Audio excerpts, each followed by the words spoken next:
And coming up, our Red Bull champions, McLaren double podium. Lewis Hamilton issues a start warning to his team, and we're running down those race results. This is the hot lap. But first of all, may I extend a massive congratulations to Red Bull Racing on the 2023 Constructors Champions. Red Bull absolutely dominating. This is from planetf1.com. It was business as usual, they were saying, for Max Verstappen as the reigning world champion, wrapped up those the Constructors' Championship. Yes, they only needed one more point over second place Mercedes, but he was absolutely dominant as he romped to victory by almost 20 seconds ahead of the McLarens of Lando Norris and Piastri. We'll get into them in a bit. However, it was a tale of two Red Bulls as Sergio Perez twice pitting for a new front wing after, playing Destruction Derby on the track from beginning to end. Maybe not entirely his fault, but his lap 15 crash, at that hairpin, trying to do a Kamui Kobayashi and not doing a Kamui Kobayashi. But it's the Verstappen show as usual on Sunday, lined up on pole. Absolutely fantastic from Verstappen. I mean, Verstappen, it was the start, and Oscar Piastri nose to nose pretty much going into the first corner. Also a challenge on the outside by Lando Norris. Well done to those three for not having an epic crash. That would have been epic, wouldn't it, at the first corner? Made for a more entertaining race, albeit it really wasn't a boring race, so to speak. It was quite fairly exciting from behind, battling with both McLaren, initially, and then battling definitely with both Mercedes teammates. That was hair-raising stuff, wasn't it? But a massive congratulations for Max Verstappen, but we have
well done, McLaren. They've done absolutely fantastic. So there we go. We have my apologies. We do have a tiny issue here. I'm just trying. I'm trying hard. There we go, and we're back. So this meme here I thought was quite funny. Check out at the Japanese Grand Prix.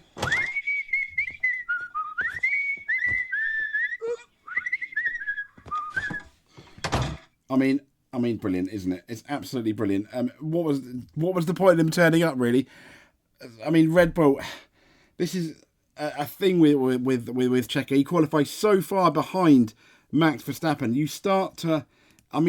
really start to wonder whether he is Red Bull material, assuming they are, and I can't see why not, the same pretty much similar or the same cars.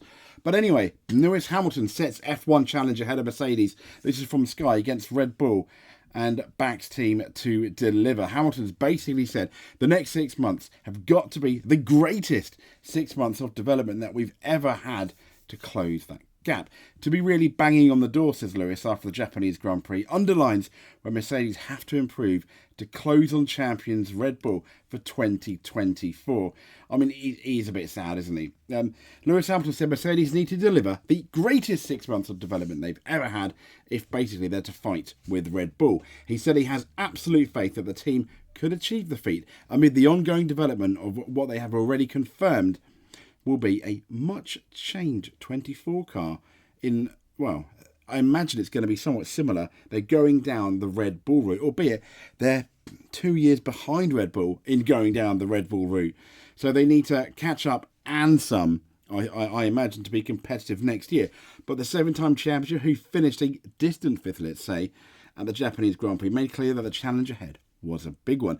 Explaining how he and George Russell are playing their part in helping the Mercedes development path, he said, there are things that I've asked for that we've gone in part for the direction next year. I think all the points that George and I give have been fully listened to. He went on to saying, I have no idea where the car's going to be next year, but we have a long way. The next 6 months have got to be the greatest 6 month in development we've ever had to close this gap, basically, to be really banging on the door.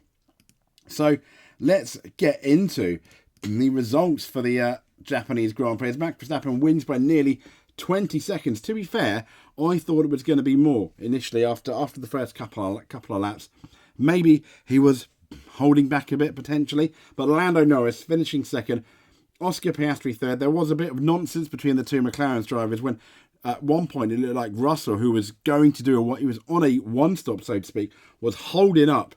Piastri was holding up Lando Norris, and Norris was getting worried that they're not going to beat Russell. Alas, I think in hindsight, it wouldn't have made much of a difference, but Oscar Piastri did let Lando Norris by after the first stop because Piastri got the undercut and kind of got half a virtuous safety car advantage. But importantly, for McLaren, they beat both the Ferrari drivers. Leclerc in fourth, doing a solid job, I think, but 43 seconds down. Hamilton nearly 50 seconds down. Completely different to Singapore, isn't it? Carlos Sainz, the Singapore winner, 50 seconds down. Potentially another couple of laps he may have got Hamilton. But George Russell trying that one stop in seventh. I guess he had to really, after they brought Hamilton into the pits, Mercedes did. I did wonder, is that because those two are battling really, really hard? At one point, Russell near the beginning passed Hamilton, then Hamilton repassed him going into turn one after Russell passed Hamilton at the chicane at the end of the lap. Aston Martin, 74 seconds. I won't say how the mighty have fallen, because Aston Martin have still come from a long way back last year. They still need to be proud of themselves. And it just goes to show how the development war, as this team was once the second fastest car, Lando Norris and the McLaren was, the McLaren had one of the slowest cars, yet they finished well over 30 seconds ahead of what was the second fastest car in Bahrain, did McLaren. Alpine 9th and 10th, I guess they got to be kind of happy maybe, but there we go. Now Liam Lawson 11th and 12th. I feel so sorry for both AlphaTauris. They just finished just outside the points, but well done to them. And then we've got Zhou Hulkenberg 13th and 14th respectively, 15th Magnussen, and they're not classified. Alex Albon, Williams had a shocker of a day, didn't they? Williams, Albon and Logan Sargent both with damage. Logan Sargent, yeah, absolutely, again, he Logan Sargented it. I think that's going to become almost a verb at this rate. How can Williams justify Logan Sargent for next year? It's going to be interesting if they do sign him and what that press release says. Alex Albon, unfortunately, getting damaged there. Lance Stroll, well, his rear wing was damaged, so they brought him Sergio Perez, an absolute shocker of a race for Perez. Yes, that first lap, okay, first lap things happen, but when you're in the fastest car and you qualify fifth, potentially, outside the front row, he's kind of a bit more in the pack on that third row, and things sometimes happen. But then he tried to basically almost T-bone another driver trying to pass him. I think he was trying to pass Kevin Magnussen in the Haas. Whoops-a-daisy. Sergio Perez looking more like a Logan Sargent than the Sergio Perez well, I wouldn't say of old, of the beginning of this year when he won those street races, and Valtteri Bottas last. When we look at the fastest laps, yes, it was Max Verstappen doing a 1:34.1. I mean, the second faster than everyone else. And that's the second faster than Lando Norris. Really, really good. I think he was the only driver, when I look up and down there, he was the only driver in the 1:34s. The closest person, I believe, was Lando Norris. And then Lewis Hamilton on the 1:35.6. Excellent pace.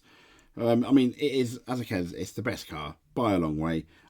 With Perez, I think it's a massive question mark. I don't know what's going on there. But Red Bull have built, as they say, a rocket ship. They have built that team have built a fantastic car for this year, building on last year. Is anybody going to close them? I doubt this year. Potentially next year, maybe. But Hamilton, obviously, at a 1:35.6. And then we've got Carlos Sainz, a 1:36.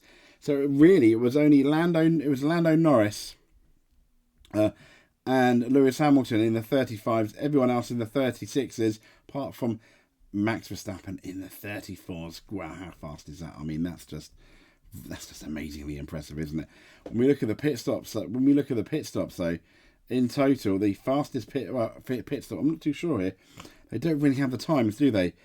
But there we go. I know it's a bit of a short one. We will be catching up this week.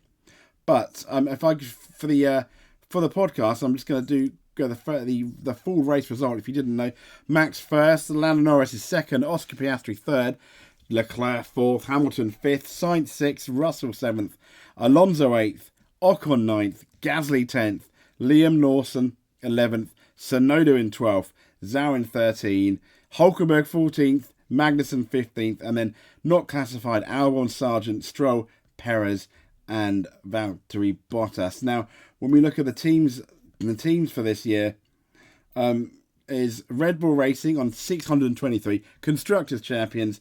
Next is Mercedes on 305, but Ferrari in third on 285, easily can catch by the end of the year, and Ferrari have had the pace, haven't they? The other interesting one is McLaren on 172, Aston Martin on 221. I think one of the big questions is, can McLaren catch Aston Martin by the end of the year? And if they do, I don't think Fernando Alonso can cry. It's going to be Lance Stroll that holds the team back. Bearing in mind, once again, they did have the second fastest car at the beginning of the year. When we look at the Drivers' Championships, well, Max Verstappen, he can win the championship next race. Lewis Hamilton now only 33 points behind Sergio Perez. Could he catch him? Potentially. I don't think so, though, because Perez does have the fastest car. Alonso in fourth. He could be caught by Sainz, and maybe even Leclerc, who are fifth and sixth, and Lando Norris in seventh. George Russell eighth. You can't help but feel that he has had a lot of bad luck this year with retirements, but then he did that whoopsie in Singapore on the last lap. Oscar Piastri in ninth. It's going to be interesting. Who's gonna finish seventh or eighth? Will it be Lando Norris or will it be George Russell?